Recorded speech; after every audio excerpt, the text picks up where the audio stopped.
Olá, tudo bem? Esperar um pouquinho, o pessoal ir chegando.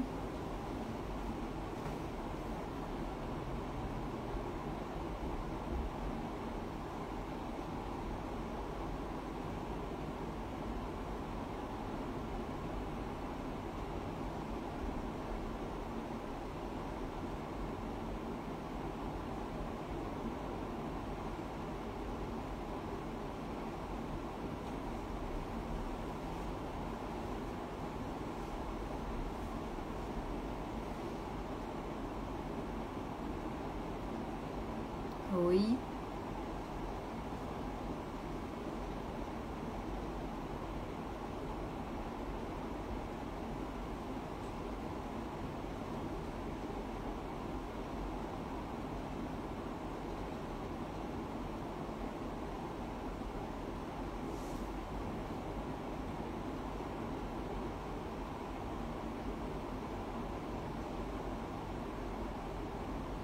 oi, Carla.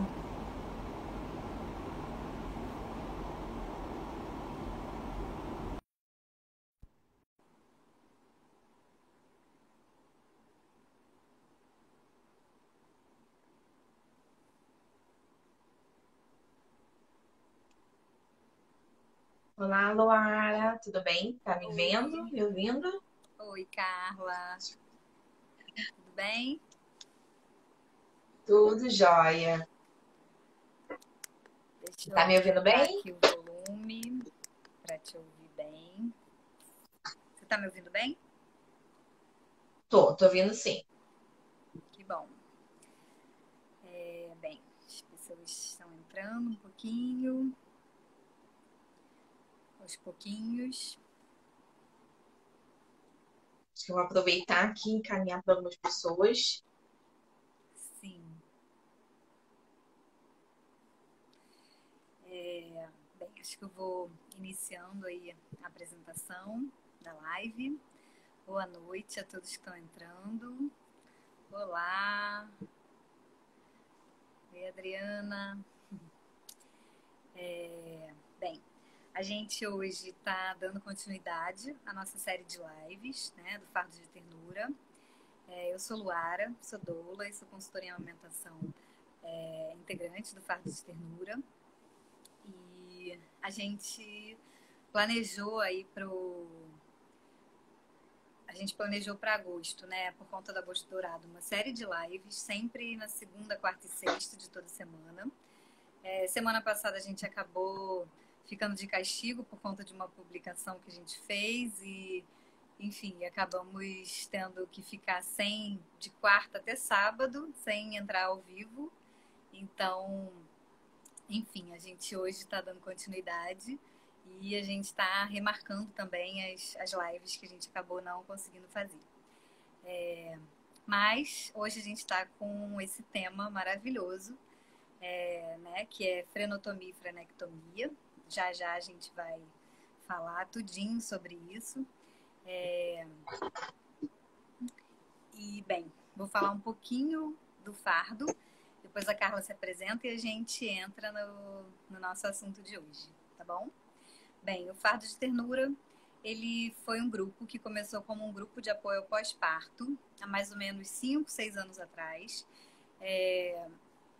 na ocasião do primeiro puerpério da Camille, que é fundadora do Fardo, e ela começou com amigas, né, que se juntaram para poder ficar juntas no momento de puerpério, compartilhar o cuidado com os filhos, enfim, não enlouquecer. E esse trabalho foi se ampliando, outras mulheres foram chegando e virou um trabalho que se ampliou aí para esse campo da gestação, parto e pós-parto com o coletivo de doulas que foi inaugurado aí há mais ou menos 3 anos atrás, com a Fernanda, a Camille e a Tamara. Hoje em dia nós somos 5 doulas, integrantes do coletivo de doulas de parto de ternura, e a gente faz esse trabalho de assistência aí à mulher e ao bebê todo esse ciclo aí, né, da gravidez, do parto, do pós-parto e amamentação. Então é isso. Carla se apresenta e vamos seguir aí nossa conversa, que vai ser muito, muito legal. Então, sou Carla Martins, sou odontopediatra, já quase 20 anos fazendo odontopediatria, já são 19 anos, e sou mãe também da Manuela, de 4 anos, e fui por 10 anos, eu fui professora universitária, então dediquei boa parte da minha vida profissional à área acadêmica, né? Então, além da especialização, mestrado, doutorado, pós-doutorado. Mas, passado um tempo, eu decidi abandonar a universidade e ficar só em consultório. E aí foi quando eu mudei e resolvi falar, pensei, já que eu vou ficar em consultório, eu vou fazer uma coisa que eu gostaria sempre de... Há muito tempo queria fazer e que não tinha tempo. E aí comecei com a questão do pré-natal odontológico, e aí para atender melhor essas mães do pré-natal odontológico, as gestantes, eu fui fazer curso de amamentação, né, de consultoria, amamentação, e aí foram vindo várias questões, e aí hoje em dia, assim, me dedico bastante ao tratamento de freios orais em bebês, né, principalmente. Então, não Sim, uma sei super se, parceira do como você falou, Fardo, né? então, não Prioridade da sei casa. e tive minhas dificuldades também com a Manuela na amamentação, então entendo muito bem como que funciona isso, né? Então, até digo que essa questão da dificuldade ajuda a gente a entender melhor o que passa, né, com a família. Uhum. Então, ter um olhar mais acolhedor ainda, né, mais humano. Eu acho que nem sempre a gente precisa passar por uma situação para ser acolhedor, para ser humano, mas quando a gente passa, a gente ainda entende muito bem o que aquela mãe está sentindo, como que está sendo a situação. Então, Uhum. como você falou, Laura, eu não sei se a gente vai falar tudo sobre Sim, freios, porque o assunto é sempre tem alguma coisa que mais acaba vamos. ficando de fora, né? Mas, A gente vai falar tudo que a gente puder sobre isso. sim, vamos lá. Pois é, a gente sabe, né, que é de alguns anos para cá, né? Não muitos anos, talvez uns 5 anos, né? Que estudos vêm mostrando, assim, mais de uma forma mais consistente, né, o impacto que a existência de frenos orais ou freios orais, né, pode trazer aí para a vida das mães e dos bebês, né? Bem, então os frenos orais, eles podem trazer impacto aí na amamentação, né, na introdução alimentar, no desenvolvimento da fala. Então, cada vez mais esses estudos têm trazido visibilidade para isso.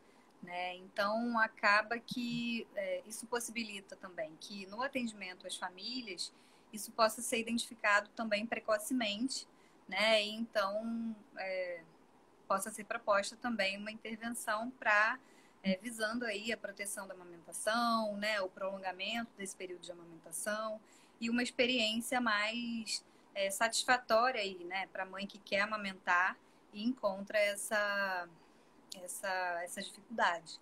Né? Então, a gente achou que era super importante, né? E o que a resolução aí, né, da questão dos frenos orais, ela tá nesses procedimentos. É claro, a gente vai falar daqui a pouco que não é uma garantia, né? Muitas vezes são outros profissionais também vão precisar estar envolvidos nesse cuidado para que você tenha um prognóstico aí, né?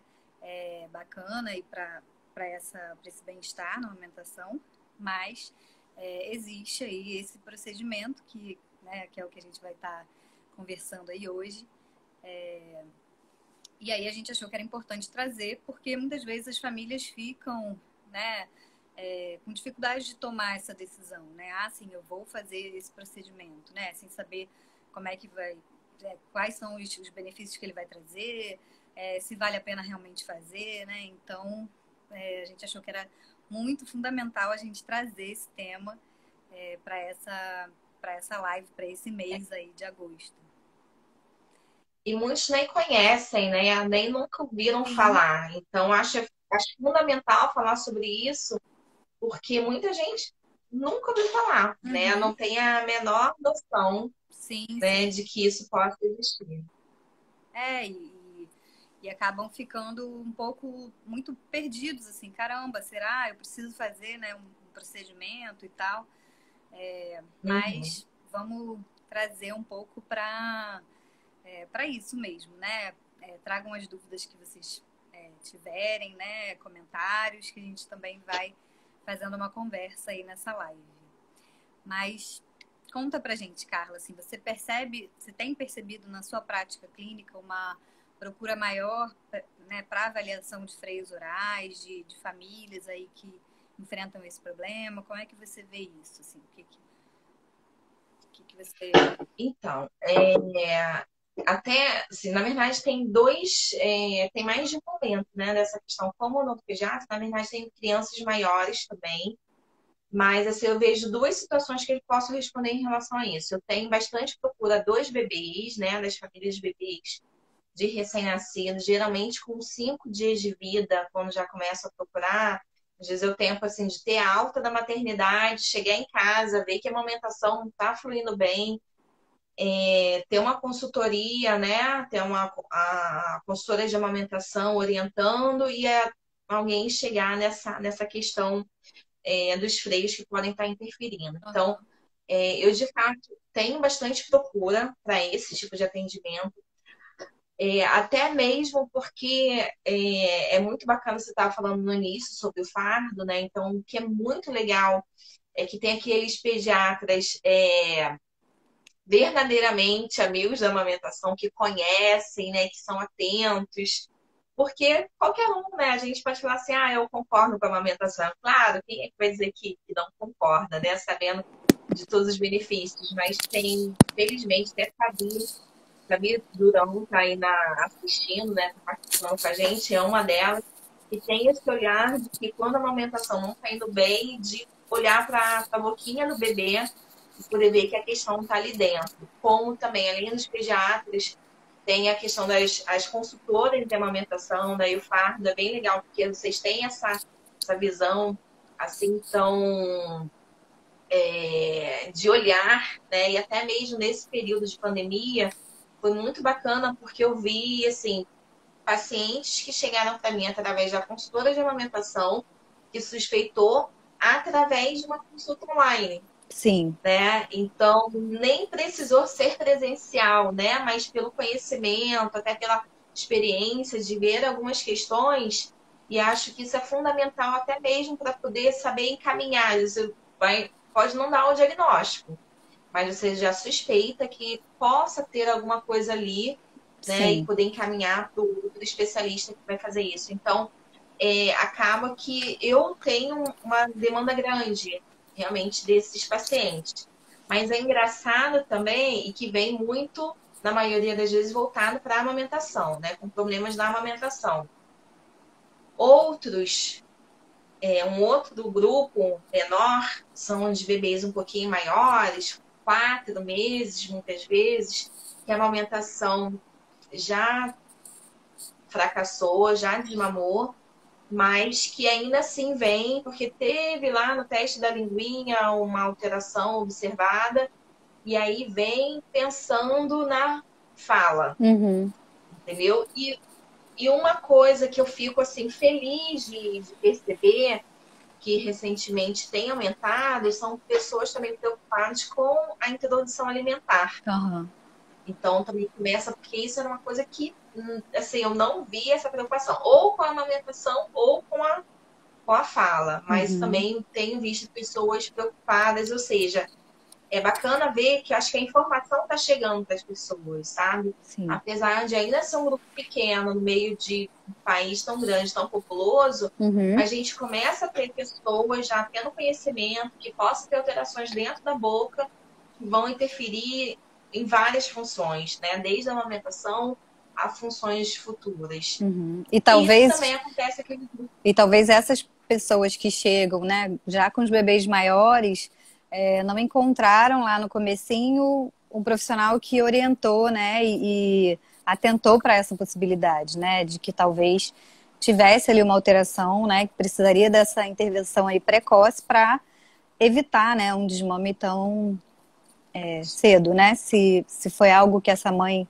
gostaria de seguir, né, e acabou não conseguindo, porque realmente se não se resolve a causa, né, ela vai ter os seios feridos repetidamente, né, e mastite de repetição, porque o bebê não consegue, né, também extrair o leite efetivamente, né, então enfim, uma série de coisas que acabam inviabilizando mesmo, né, a continuidade da amamentação. E uma coisa importante é que isso não só acarreta no desmame precoce, mas também numa dor emocional muito grande da mulher, né? Porque recai sobre a mulher essa questão, né? Então, se a amamentação não foi bem sucedida, ela que não foi capaz, ela que não suportou a dor, o leite dela que é fraco, ela que não tem Não leite, o tentou o leite dela que suficiente, né, não se esforçou. É muito então, cruel, é né? muito. Exatamente. E aí, até assim, recentemente, talvez uns 2 meses, eu tive um bebê que ele tava com. Ele tava quase que totalmente desmamado, foi feito o procedimento, e aí eu conversei com a mãe de procurar a consultora de amamentação para que conversasse e tudo mais. E aí ela falou que ia entrar em contato, e quando ela retornou na consulta de reavaliação após a cirurgia, eu perguntei e aí ela falou, e ela já era o segundo bebê e o primeiro ela também não conseguia amamentar, e o menino notoriamente tem alteração de freio, né? Alteração da alimentação, da fala. E aí ela falou para mim que não quis procurar a consultora porque ela tinha medo de se frustrar. Então, ou seja, ela nem deu a oportunidade dela de tentar mudar porque ela tinha medo de fracassar, né? Porque na cabeça dela ela tinha fracassado com o primeiro e ela não queria se encher de esperança, correndo risco de depois não ser bem sucedida. Então, é muito, muito delicada. Assim, a situação, na minha opinião, é muito mais séria, merece muito mais atenção do que se pensa. Porque muitas vezes pensam no bebê, mas ali tem uma mulher que fica muito abalada emocionalmente também com tudo que está acontecendo, sem contar com as questões físicas, né? Sim, sim. De dor. Com certeza. A gente teve algumas perguntas aqui da Mari Lug, que acho que tem a ver, né, com a continuidade aqui da conversa. Se tem alguma localização de freio que seja pior. A associação de freio em diferentes locais tem pior prognóstico. Enfim, o freio é uma coisa que é importante falar, que é quando a gente começa a falar de freio, as pessoas pensam muito no freio lingual. Porque existe o teste da linguinha, que já é um grande avanço, né? Existe uma lei que dá atenção para isso. Mas, na verdade, não é só o freio lingual que interfere na amamentação. O freio labial também interfere se ele estiver alterado.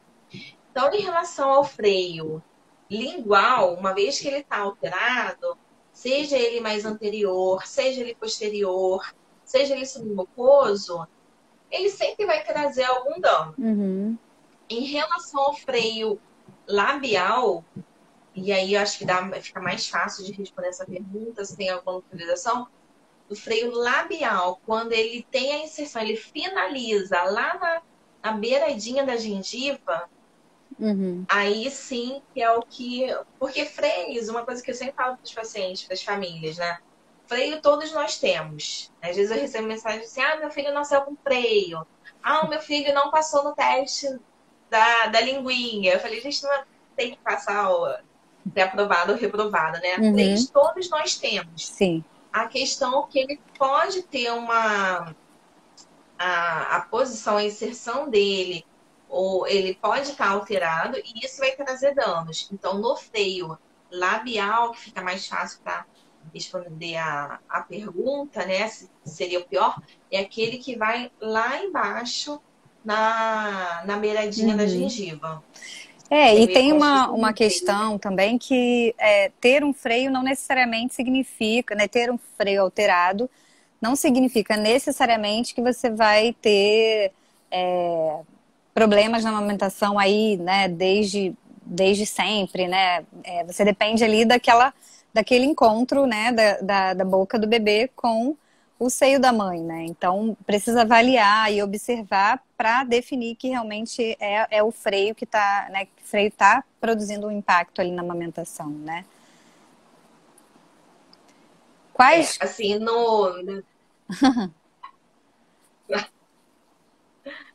assim, na minha experiência clínica, sempre, quando eu recebo bebês, eles chegam já. Eu falo que eu sou o odontopediatra, ele é o último profissional da fila, né? O último especialista dessa fila que eles vão procurar atendimento. Então, você tem primeiro pediatra, aí tem a consultoria em amamentação, tem Uhum, a fono, e aí depois chega no odontopediatra. sim. Então, eu falo que quando chega até aqui, é porque Aqui geralmente a coisa tem, realmente. sim, tá problemático já, Então, né? geralmente tem. Uhum. Exatamente. Agora, o que eu vejo já não desses que me procuram por esse motivo. Às vezes eu tenho bebês, crianças de 1, 2 anos que vêm para consulta odontopediátrica de rotina, primeira consulta, para avaliação e tudo mais. E aí eu detecto nesses pacientes alteração de freio. Uhum. E aí muitos tem alguns que são assim, que chamam bastante atenção, e aí eu pergunto sobre o histórico de amamentação, e aí você vê que foi aquela catástrofe, que desmamou precocemente, que a mãe sentiu dor, enfim. Uhum. Agora, de fato, eu vejo também alguns casos de bebês que eu vejo que o freio está alterado, inclusive o freio labial também, e que aos 2 anos ainda estão mamando, Uhum. né? Então, pode acontecer também. Uhum. Agora, eu digo que o prejuízo, assim, a conta, em algum momento vai chegar, Uhum. sabe? Porque ali tem uma alteração anatômica. Sim. E E quais são os... em algum momento, Pode falar. né, ali tem uma alteração que ela não vai se resolver por si Uhum. só. Esse freio não vai ficar normal de repente. Apesar, assim, esse Sim. assunto é muito polêmico, né? Então, tem estudos antigos e a gente aprende na faculdade, assim, Uhum. sabe? A gente aprende isso, sabe? Que não, espera um pouco, não precisa intervir agora. Aí você pega artigos para ler, falam de fazer intervenção, quando é o melhor momento. E aí eu digo que a conta sempre vai chegar, mas vai perceber isso, que tem alguma alteração ali, algum prejuízo, quem tem um olhar atento. Uhum. Porque às vezes a criança vai mamar aparentemente bem, vão ter mamadas longas, mas que parece, nossa, é isso mesmo, e a mulher tem que aguentar naquela mamada longa. Uhum. Às vezes vai falar muito bem, mas tem um sonzinho do S que tá um pouquinho diferente. Uhum. Então, quem não tem esse olhar pode passar despercebido para essa família, para esse pediatra. Sim. Mas a conta em algum momento vai chegar. Uhum. E quais são os principais impactos aí na amamentação que a existência de um freio pode trazer? Aqui. Então, costumo explicar para a família que ali a amamentação por si só, ela não é fácil, não é só para a mãe. Do bebê também não é fácil, né? Imagina que ele tá lá dentro da barriga, que ele não precisa se esforçar para ser nutrido e de repente ele tem que coordenar ações de sucção, deglutição, respiração, né? Que eu fico pensando, imagina a gente quando começa a dirigir, que a gente tem que fica prestando atenção em todos os passos e depois flui. Mas que num primeiro momento a gente está ali atento ao passo a passo. Esse bebê ele está ali tendo que coordenar sucção, deglutição, respiração, fazendo exercício na musculatura em vários músculos faciais. Uhum. Então, assim, já não é uma coisa simples. E ele precisa de um órgão que precisa fazer um movimento e não está fazendo. Ele precisa que essa língua avance e essa língua não vai.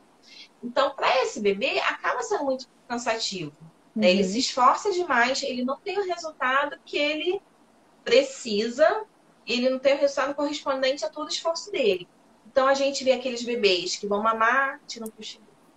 Vão mais um pouquinho, tiram o cochilinho. E aí, a gente tem mamadas super longas. né, daquele bebê que tá ali, que fica 1 hora no peito, 40, 60, mais tempo no peito. Não tem uma E mamada que isso, eficiente, assim, né? Que ele consiga exatamente, extrair de uma porque forma... ele se força, se cansa, mas ele não consegue o volume que ele precisa. Então, ele... E isso eu falo que é um dos sinais que as pessoas menos dão atenção. Porque naquele momento é só a mãe que está ali amamentando. Né? Parece uma coisa boba. Ah, demora, mas é assim mesmo. Mas para a mãe é exaustivo demais. Porque ela vai fazer isso várias vezes por dia durante meses. Uma outra questão, e aí até brinco que fala assim, os bebês são muito taxados, né, rotulados de muitas coisas. E aí nesse caso fala assim, ele é dorminhoco, ele é preguiçoso, cansado, porque ele está se esforçando, mas a língua não vai porque ela não consegue. A outra questão é que eu falo que mesmo que eles, com poucos dias de vida, eles sabem, eles dão um jeito de se virar. Então eles estão tentando com a língua. A língua não vai, mas ele sabe que o alimento dele está ali dentro do seio. Ele tem que tirar aquele leite dali de algum jeito. E aí o que ele vai fazer? Ele vai tentar ir com a gengivinha dele para tentar ajudar. E aí a gente vê fissura nessa mãe, a gente vê dor, vê sangramento. E aí isso é uma coisa que chama muita atenção. Porque tem mães que ligam e falam, olha, eu preciso fazer isso amanhã, senão eu vou parar de amamentar. E que já falou pra mim, olha, quando ela chora querendo mamar, eu tenho vontade Já de fugir. fico tenso. Porque ninguém aguenta, né? Porque você tá ali com o mamilo lacerado, né? Às vezes nem só tá lacerado mesmo. E aí essa mãe começa a tratar. Ah, passa lanolina, faz laser. Ah, o laser é maravilhoso, deu um alívio. Daqui a pouco retorna. Claro que vai retornar, porque a causa não foi tratada. Então não adianta você fazer o laser para analgesia, para cicatrização, se a causa continua ali. Uma outra questão que a gente vai... Você pode me interromper, tá, Luara, quando quiser, porque eu falo muito. Tá? Não, fica segue, tá ótimo. Uma outra questão que a gente percebe e que essa, eu acho que é a que mais desestabiliza a família é a questão do ganho de peso. Né? Então, é aquele bebê também que ele tem uma dificuldade no ganho de peso porque justamente ele não consegue o volume que ele precisa. Ele está se esforçando, mas ele não consegue fazer a sucção de uma forma efetiva para ele poder ficar saciado, para ele poder ter as calorias que ele precisa, para ele poder crescer, para ele poder desenvolver. Sendo que aí tem uma questão. Primeiro que muitas vezes, quando tem essa questão do ganho de peso, já entra com a fórmula. E aí pode parecer que tudo se resolveu. Então, por isso que eu insisto que só vai perceber isso, esse prejuízo, quem tem um olhar atento.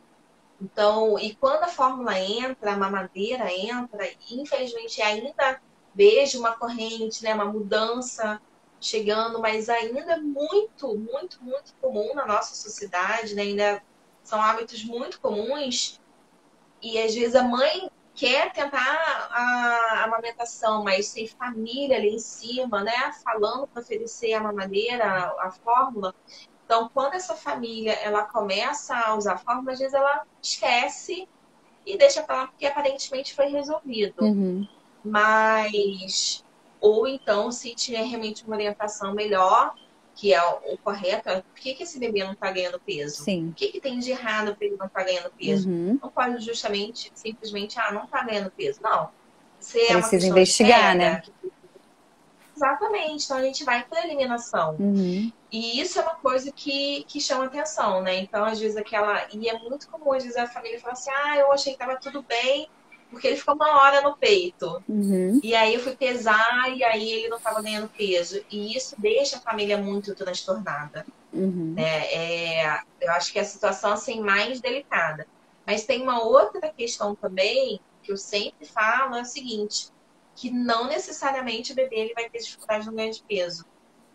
Tem bebê que vai, ainda que tenha alteração de freios, lingual ou labial, ele vai ainda conseguir ganhar peso no início, porque tem a mãe que favorece, tem um mamilo mais protruso, tem uma produção de leite muito boa, então isso acaba favorecendo o bebê. E ele consegue, nesse primeiro mês, ganhar peso bem, no segundo mês, mas quando vai chegando no terceiro, aí é eu falo que geralmente tem bebês de até um mês, a idade de até um mês, e depois com 3 meses, perto A disso. demanda dele vai Porque aumentando também, né? E aí ele já não consegue mais.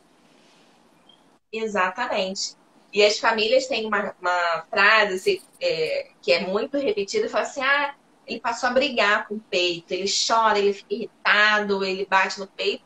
O bebê tá estressado, gente, ele tá com fome, né? Ele tá com fome e já não... Aquela mama que antes conseguia satisfazê-lo, com 3 meses já não consegue mais, porque ele não consegue fazer a sucção de forma efetiva. Uhum. Né? Então, e é muito, assim, eu vejo muito, depois que eu comecei a trabalhar com isso, eu vi muitos, aí eu fui vendo históricos de amigas, de conhecidas, falando assim, ah, você amamentou? Ah, amamentei, mas olha, precisei complementar desde o primeiro mês. Então, até 3 meses, depois com 3 meses, meu leite já não dava conta dele, e aí precisei amamentar. Aí eu fico só pensando, falei, ai meu Deus, como tá o freio dessa Uhum. criança, né? Porque não é para ser assim, Sim. né? Então, acho que até quando a gente fala sobre o assunto, é um convite às pessoas pensarem, inclusive não, eu diria que principalmente os profissionais de saúde, né? Que trabalham com pediatria e puericultura, Uhum. de ter esse olhar, porque a família não é obrigada a saber tudo. Mas a gente que trabalha, a gente precisa saber, porque a gente pode não saber resolver. Uhum. Mas a gente precisa saber orientar, procurar um especialista para resolver aquilo ali. Sim. Né? Ou para avaliar, enfim. Uhum. Com certeza. E é isso. Te respondi bem tempo. Acho que eu comecei a falar, não sei mais se eu respondi. Era dos sinais, né? Então eu falei, a mamada prolongada. Tem bebês, é interessante em relação à mamada, tem bebês que às vezes mamam até um pouco mais rápido, chega até a suar. Uhum. Porque é um esforço grande, né? Mas ele mama mais rápido, cansa, esgotado, dorme, mas também vai logo acordar, porque ele também não ficou saciado. Essa questão Não do tempo consegue de manter a mamada, pega, né? Dificuldade de manter a pega. exatamente. Uhum.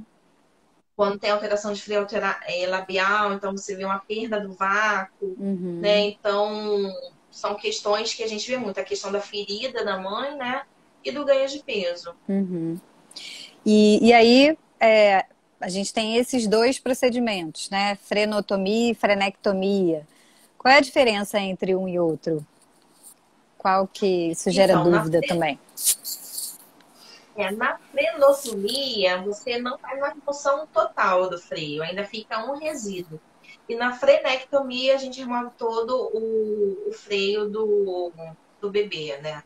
Então, essa é a principal diferença. Uhum. E aí, mas uma coisa que pode acontecer, por exemplo, que, enfim, é difícil a gente encontrar ainda estudos robustos, longitudinais que possam fazer essas comparações, mas uma coisa que às vezes eu vejo é que nem sempre, quando, por exemplo, um bebê ele tem um freio mais delgado, mais membranoso, mais fininho, e muitas vezes é feito com a tesoura ou com o bisturi, muitas vezes ainda pode ficar um resquício que está ainda fazendo uma diferença ali. Uhum. Né? Ainda não está dando essa amplitude de movimentação da língua. Uhum. Né? Então, que ainda precisa fazer uma remoção ainda um pouco maior. Uhum. Né? Então, isso é que a gente tem que avaliar não é só fazer a cirurgia, né? Mas como que está essa função? Porque o objetivo da cirurgia é dar condições de executar a função da forma adequada. Uhum. Eu falo das famílias, ninguém me procura porque quer que eu corte a língua do bebê, né? Falo para eles, o que vocês querem é que esse bebê mame, né? O que a gente, como eu também quero, né? O que a gente busca é ter uma amamentação. Uhum. Então, o que a gente precisa estar atento é isso, que a gente vai precisar fazer o procedimento, mas eu particularmente, sim, eu ainda prefiro não, eu gosto, eu acompanho ainda os bebês por um tempo, pra gente ver como que como que vai evoluir, né? O que a gente Sim. precisa ainda, se precisa ter algum procedimento. A Flávia perguntou aqui, né, se esses termos também podem ser usados para a liberação do freio de lábio. Sim, pode sim. Aí a gente chama frenotomia lingual, frenotomia labial, frenectomia lingual ou labial. Sim, é o mesmo fim. E aí existem diferença de métodos, você falou do bisturi, da tesoura, tem o laser também, né? Isso. Tem as técnicas convencionais, onde vai ter a tesoura, vai ter o bisturi, tem quem use bisturi elétrico, não tem experiência, e tem com laser, né? E aí já fiz também com tesoura, mesmo se tiver um anterior, sempre, uma vez que a gente começa com laser, a gente não quer mais voltar atrás, né? Acaba que se acostuma. Sim. Mas existem diferentes técnicas. Então a gente diria que a principal indicação é quando você tem ali um prejuízo de função, né? Enfim, um prejuízo tanto, né, nesses sinais, esses sintomas na mãe, né? Esse prejuízo da função na amamentação. E aí seria a indicação de fazer esses sinais é que indicariam, né, fazer o freio. Como é que você define, assim, tipo, aqui tem uma indicação de fazer sim o procedimento? Então, mesmo que não chegue, que aconteça, assim, de chegar recentemente, esses dias eu tive um bebê de 10 meses com alteração dos 2 freios, mas que mamou exclusiva até os 6 meses. Então, o que acontece? Essa família, muitas vezes, ela não vai chegar até a gente porque tá tudo bem, entendeu? Mas, como eu falei assim, em algum momento isso vai aparecer. Então, às vezes tem bebês que, por exemplo, mamam bem, mas são bebês que têm muitos engasgos, né? E aí tem essa questão também que eu acabei não falando, né? Então, tem bebês que vão ter engasgos, que enquanto mama, tosse, parece que tá sem ar, sabe? Então, que tem muitos gases. Porque você não tem, isso falando do freio labial, quando o freio labial ele não consegue virar para fora, fazer inversão e fazer a boquinha de peixe, que é tão clássico na Vedamento amamentação. ali, né?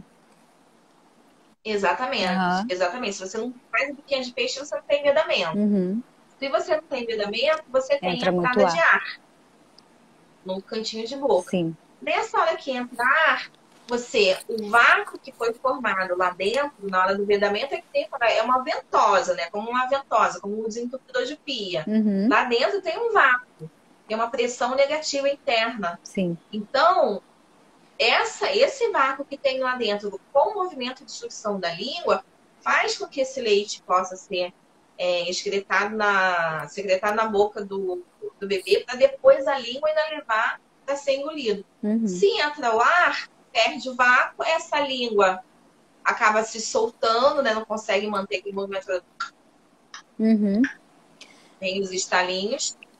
Eu também acabei não falando desses outros sinais, né? Dos estalos, dos gases, dos engasgos.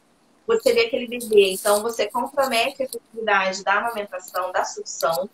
Você tem entrada de ar, então esse bebê, ele engole ar, ele se engasga, ele tosse, ele tem gases, ele fica com essa sensação de como se estivesse sem ar. Sim. Então, muitas vezes, acontece assim, de um bebê ter desmamado, mas que mesmo na primeira, tem episódio de engasgo, de bebê engasgar com saliva. Então, tem bebê que acaba engasgando com saliva, e aí os pais procuram também por isso, entendeu? Porque acaba dando aquele susto. E aí foi interessante. Então, assim, eu acho que essa questão de quando fazer vai ser justamente isso de quando você tem mais um prejuízo ali visível, porque realmente para a família de um recém-nascido é difícil tomar a decisão. Mas são poucas as famílias, mas tem ainda aquelas que mesmo sem prejuízo, ainda sem problema ainda, acaba intervindo precocemente para não Para ter que evitar fazer alguma. futuramente. É engraçado. Exatamente, é engraçado que ainda há pouco uma mãe aqui colocou é, uma mensagem, e aí eu fiz na filha dela de 8 anos, agora durante a pandemia, acho que em julho, Uhum. a frenectomia labial. E aí, só que ela, se eu não me engano, acho que ela foi prematura. Então, assim, já teve uma questão que a amamentação já não foi, ficou internada, não foi possível. Mas eu falei com ela, se tivesse tempo, se tivesse sido outra história, certamente ela teria tido dificuldades. E aí ela estava muito incomodada com aquela questão, porque naquele momento a menina já estava incomodada esteticamente, né? Porque tinha os dentinhos afastados e tudo. Então, Uhum. alguns anos atrás, a gente esperava chegar a 7, 8 anos para tomar essa decisão. E hoje em dia a gente acaba intervindo precocemente, então não chega a ter. Essas questões já não acontecem para esses bebês que foram operados Uhum. precocemente. Entendeu? Mas Sim. eu sempre acho assim que em algum momento vai aparecer Algum alguma prejuízo. alteração, algum dano. Aham. Sim. E falando, né, da abordagem de bebês pequenininhos, assim, né, muitas vezes não é fácil para uma família decidir levar, né, o bebê para fazer, principalmente famílias que muitas vezes se prepararam para ter um parto com o menor número de intervenções possíveis, né, enfim, que se prepararam para não ter intervenções necessárias nos bebês, e aí ficam muito refletindo, assim, né, se vale a pena, se... Como é que você vê, assim, a necessidade de acolhimento, né, dessas famílias nesse momento, pensando de uma forma ampla aí, né, que o que significa, né, encontrar uma questão ali logo no início com o bebê e tal? Então, a questão do acolhimento, ela sempre me norteou profissionalmente, porque eu acho que isso é fundamental em qualquer coisa que você faça, né? Uhum, Eu atendo crianças, mas ainda que fosse adulto, seria da mesma forma, as pessoas precisam ser acolhidas. E na questão da amamentação, eu acho que essa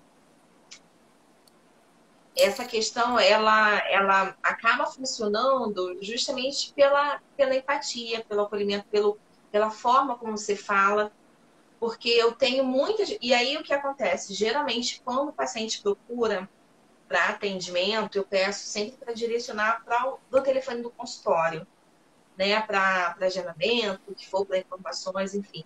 Mas quando são famílias de bebês, eu prefiro eu falar. uhum, Então, mesmo que o contato tenha sido pelo consultório, eu ligo. Ou eu confesso que agora na pandemia, no início eu ainda conseguia, mas agora não mais ligar e ficar uma hora no telefone com as famílias. Mas eu mando um áudio. Eu mando um áudio falando resumidamente, passando resumidamente as informações. E muita gente procura, muitos também não marcam, sabe? Eu entendo que talvez seja, infelizmente, muitas vezes não marcam porque o bebê acabou sendo internado, às vezes acontece isso, o bebê com dificuldade não ganha de peso, é... mas talvez por esse medo. Mas daqueles que vêm, uhum. com quem eu estou em consulta, assim, 100%, assim, pelo menos assim, né? Nesse período de pandemia que teve uma demanda grande, 100% convertido em tratamento quando era indicado. Uhum. Porque, e eu acho, até falo com a Elaine, que é minha auxiliar, que está aí assistindo também, porque ela faz parte dessa equipe, sou eu e ela, né?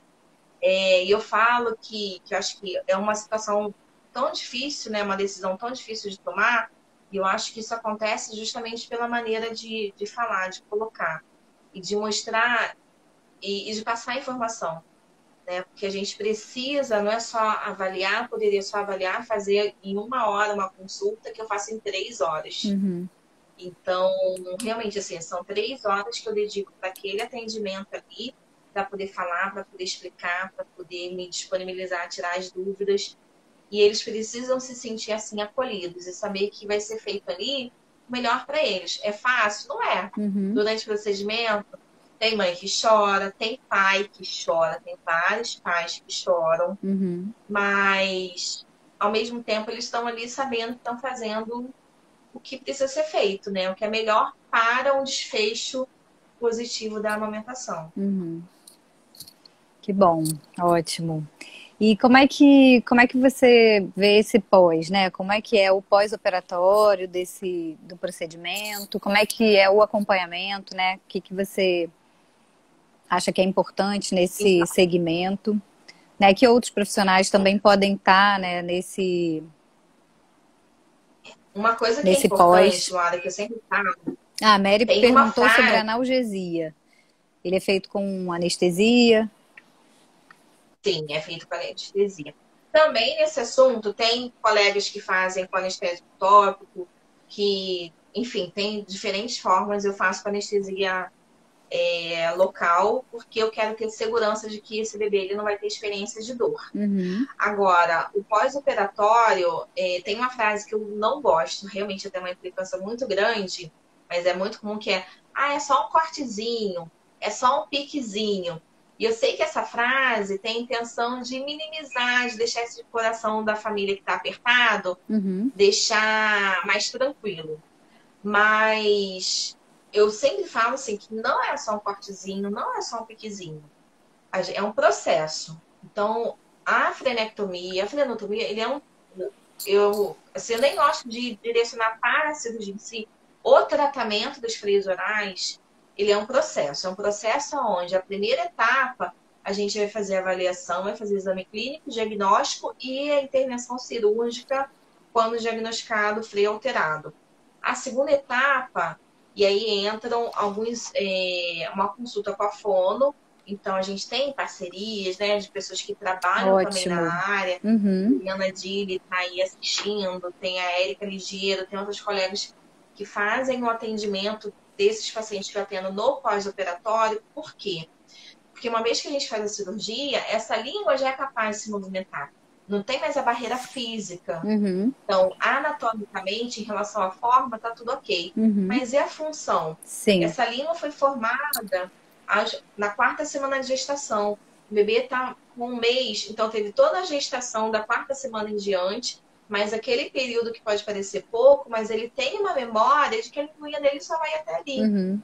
E ele precisa de estímulos para perceber que já está diferente. Sim. Então, no pós-operatório, tem uma consulta com a fono que vai orientar em relação a alguns exercícios para a família fazer, para que ele tenha essa percepção e poder estimular Uhum. que tenha o estabelecimento de uma sucção adequada. Sim, ele vai precisar Claro, reaprender, né, a forma de movimentar a língua e de posicionar, né, de exatamente. abertura da boca também. Então tem um processo aí realmente que dura o quê? Em torno de 2, 3 semanas, você acha?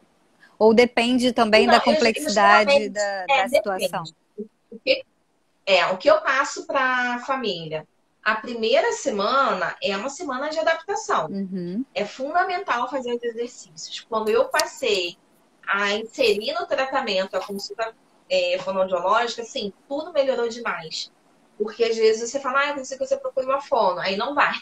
Daqui a Uhum. pouco eu vou, mas faz muita diferença. Sim. Então, a gente tem ali uma semana de adaptação. Depois, as coisas começam a fluir. Vão ter outros que vão ter mais dificuldade. E que a gente vai precisar até mesmo de outros profissionais para poderem atuar. Então, o que eu falo é o seguinte, para poder fechar um pouquinho isso. O tratamento, ele é um processo, onde tem o odontopediatra fazendo a intervenção cirúrgica, tem a fono orientando. Eu preciso falar com a pediatra, Uhum. porque eu preciso saber se esse bebê está com complemento, eu peço que não retire o complemento nessa primeira semana Sim. e está adequando essa mamada com essa língua diferente. Uhum. A consultora de amamentação, eu preciso dela também atuando, porque é uma nova pegada. Tá diferente ali, não era como era antes. Então a gente vai trabalhar em conjunto. Geralmente, em uma semana, as coisas estão melhores. Uhum. Né? As coisas vão se ajeitando. Podem não estar perfeitas ainda, mas já foram se ajustando ao final da primeira semana. E aí, agora, no meio disso tudo, pode ter aquele bebê que, quando eu olho pro bebê, o bebê ele gosta mais de ficar com a cabecinha para um lado. Sim. Mas por que esse bebê tá mais assim? Aquele bebê que tá quase um Czinho. Uhum. E aí já tem uma outra abordagem com a família, às vezes falo com a pediatra, de uma avaliação com a osteopata. Aham. Esse bebê ele pode ter uma tensão muscular, às vezes pela Sim. posição intrauterina, e que pode estar interferindo também nessa amamentação. Então, Uhum. por isso que eu não gosto da frase é só um piquezinho, porque parece que você fez e tudo mudou. E Sim. aí tem umas coisas assim, mas mudou imediatamente. Alguns casos pode até ter Uhum. mudança, mas eu não gosto quando falo assim, porque cria uma expectativa, às vezes, na outra mãe. Entendeu? Que não vai ser imediatamente. É um processo. Se for imediato para você, ótimo, você tá no lucro, mas é um processo e que a gente tem que ir ajustando. Uhum. Então, e tem a questão também da dor, né? Claro que o laser especial ele vai favorecer a cicatrização, ele tem menor dano para os tecidos adjacentes, mas teve uma intervenção ali na boca. Então, o que é muito comum, muito comum, muito comum. Os 3 primeiros dias, principalmente, esse bebê vai ficar mais manhoso, ele vai ficar mais sensível, ele vai demandar colo. Eu falo para todos os pais, isso vai acontecer, mas quando acontece, aí falam assim, ah, mas ele já quer ficar no colo o tempo todo, já estou acostumado. Mas não é. Porque no pós-operatório, os pais falam assim, ai, por que fazer isso? Tadinho, ele tá com dor. Aí começa a se chicotear, sabe? Se sentir, se sentir Culpado, mal, né? né? Porque Por ter feito. culpados, porque foi feita uma intervenção. Eu Uhum. falo, gente, paciência, persistência, as coisas vão se ajeitar. E geralmente isso que acontece. A gente tem ali 3 dias mais tensos, com analgésico, mas que depois as coisas vão se ajeitando. Uhum. Então, bem, fazer o procedimento do freio não é o que garante, né? De imediato aí uma amamentação, né, melhor, com mais bem-estar, enfim, da forma como se imaginou, né? É um dos Uma fatores, amamentação mas mais fala, não é tranquila, né? Aham. não é mágica. Assim, tem, assim, sempre deixo muito claro que tem um período de adequação, de adaptação, de ajustes, Uhum. né? E que isso é extremamente importante. Sim. A gente tem aí alguns minutinhos ainda. Não sei se tem alguma dúvida aqui que a gente possa esclarecer. Tem, acho que Patrícia, né, Paty, pequena, essa necessidade de reaprender a sucção não significa que quanto antes fizer melhor? Com certeza, porque aí quanto mais tarde ficar, né, como fazendo um adulto. Não que não seja possível, mas olha quantos anos essa pessoa tem aquele padrão, né? Uhum, Então, você desprogramar ou reprogramar esse cérebro, né? Então, vai ter um tempo maior. E nos bebês também, né? Um bebê maior, ele pode ter um tempinho maior para esse ajuste. Então, quanto mais cedo a gente fazer, sem dúvida, melhor. uhum. E, e o que você diria para famílias que estão, enfim, que estão aí passando por esse momento, né, vivendo esse momento de decidir se faz ou se não faz, que tiveram uma avaliação, né, de alguma alteração de freio? Que você diria assim para, enfim, que possa ajudar, né, nessa tomada de decisão? Que você acha que é Olha, importante, assim? Porque como são eu. escolhas também, né? Como tudo na amamentação, Exatamente.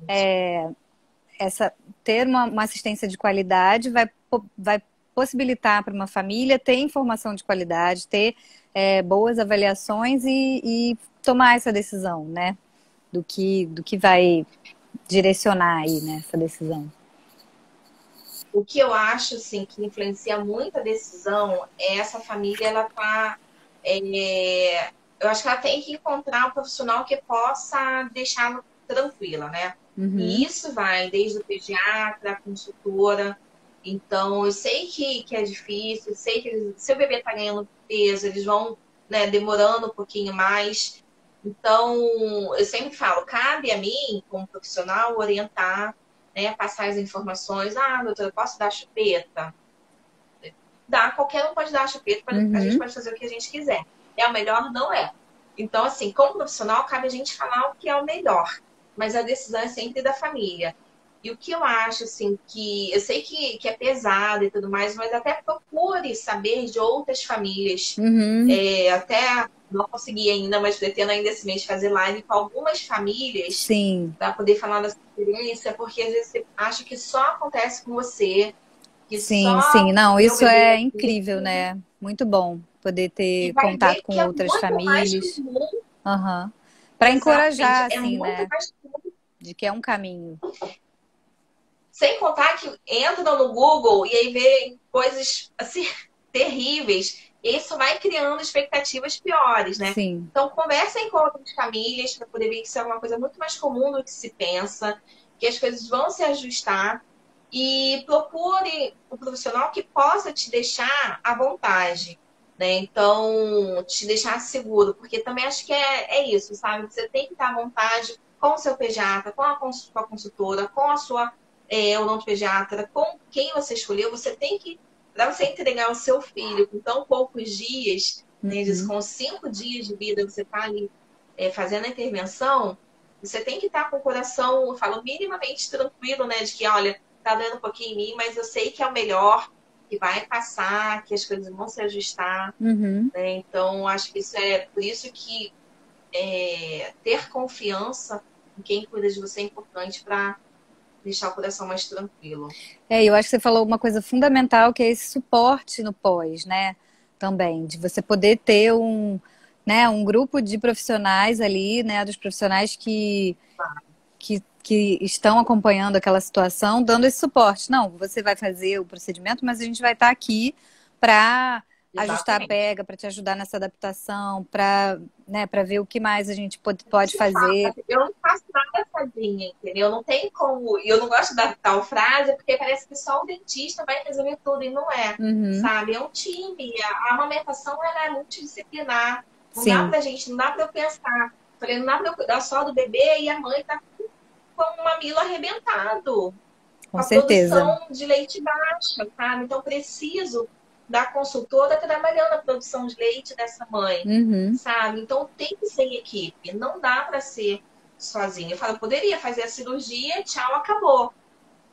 Mas eu, particularmente, não ficaria feliz, sabe? Porque Claro. isso não garante que vai ter sucesso, Uhum. vai ter o resultado esperado.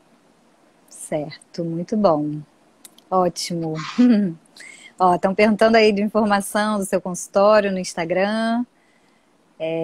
Você tem, né, tem a sua página aqui. Isso tem. Mas lá tem endereço, tem contato também. Uhum. É DRA Carla Martins. É o arroba. Ótimo. Mas tem lá os contatos. Uhum. Bom ver que Beleza. assim, amigos, parceiras participando também, como a Dani Romancini, Sim, também, que é não, outra pessoas pediatra, incríveis aqui junto com a gente. a Fabi Durão, excelente pediatra, também super atenta a essas questões. A Adriana Dili, nem É, falo nada, bem parceira. maravilhosa. Carla, muito, muito